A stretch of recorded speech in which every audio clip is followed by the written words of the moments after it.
not be intimidated. Canada will never be intimidated.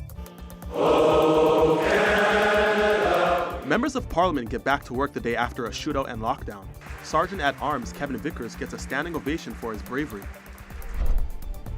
Ottawa steps up security and Parliament Hill remains closed to visitors.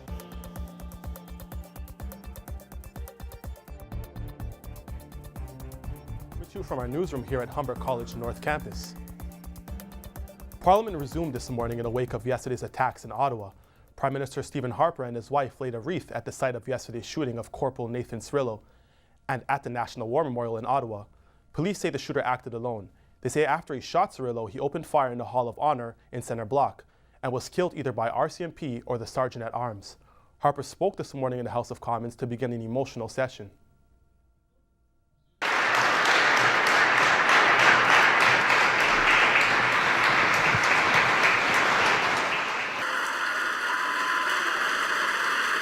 There was a standing ovation that lasted more than 5 minutes for the Sergeant-at-Arms, Kevin Vickers. It's believed that Vickers brought down the gunman who killed Corporal Cirillo. The Prime Minister commended MPs for their behavior when Parliament was under attack. The stress that many of you faced yesterday was really beyond and above anything that any of us are really expecting to face. The session was a rare demonstration of solidarity in the House of Commons. After a speech, Harper hugged Vickers, Justin Trudeau, and the Leader of the Opposition, Thomas Mulcair. Hours after the attack last night, the Prime Minister went on national television to speak live to Canadians. Harper says Canada will not be intimidated by its enemies.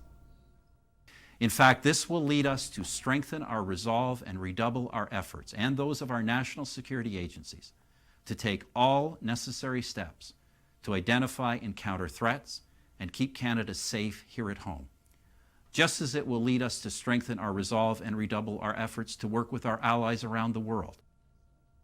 In Washington yesterday, U.S. President Barack Obama expressed condolences on behalf of his country. He says although it's still unknown what may have motivated the attacks, both nations must remain vigilant and work as allies.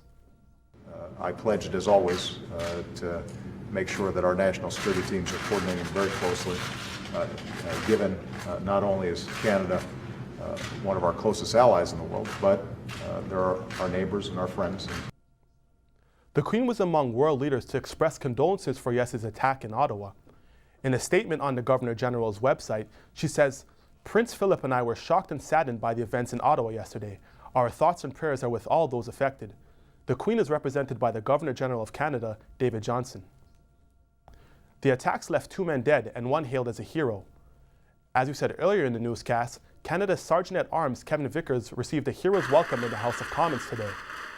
The 58-year-old retired RCMP officer from Miramichi, New Brunswick, was credited for stopping the shooter yesterday. Ottawa police said there was only one gunman involved in the shooting, identified as 32-year-old Michael Zahaff-Bibeau. The soldier he killed was 24-year-old Hamilton native Corporal Nathan Frank Cirillo. Police have been putting together the timeline of yesterday's attack. They say just before 10 a.m., Zahaff-Bibeau shot Corporal Cirillo, who was guarding the tomb of the unknown soldier at the National War Memorial. He got into a car and drove to Parliament Hill just a minute away. On the grounds, he hijacked the car and drove to the front of the doors of the Centre Block. Shots were fired, and then he stormed inside. Once inside, Zahaff-Bibeau went down the Hall of Honours and was killed in front of the Parliamentary Library. During this time, Parliament in much of downtown Ottawa was in lockdown. Security has been tightened across the country after the Ottawa attacks. And in Toronto, a police presence is obvious. Jeff Steele has a story.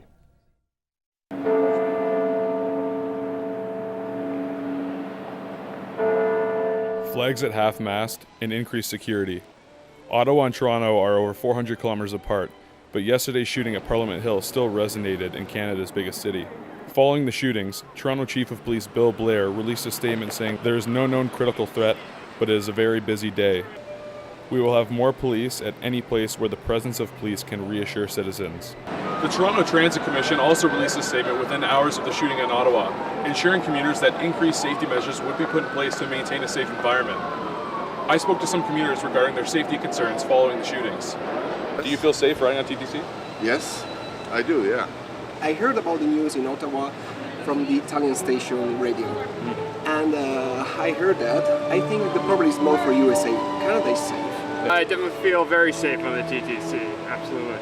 As Toronto and the rest of the nation remain on high alert, Canadians show appreciation for those who stand guard. Jeff Sale, Humber News. And how has Humber reacted to yesterday's shooting in Ottawa?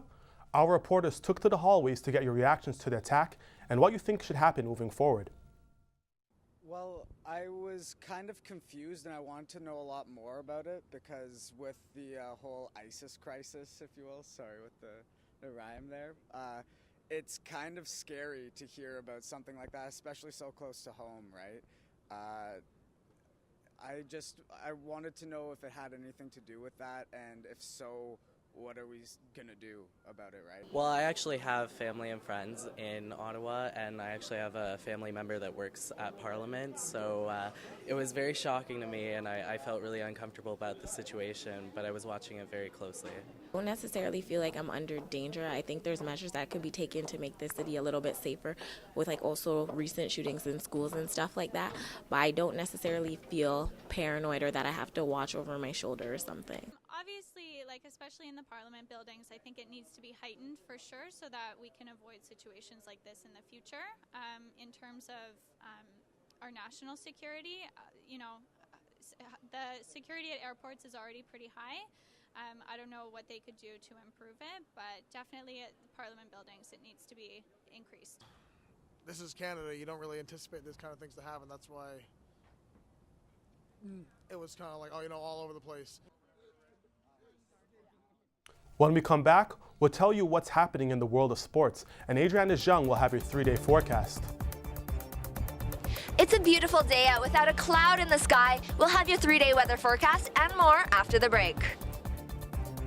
We're going to take a short commercial break.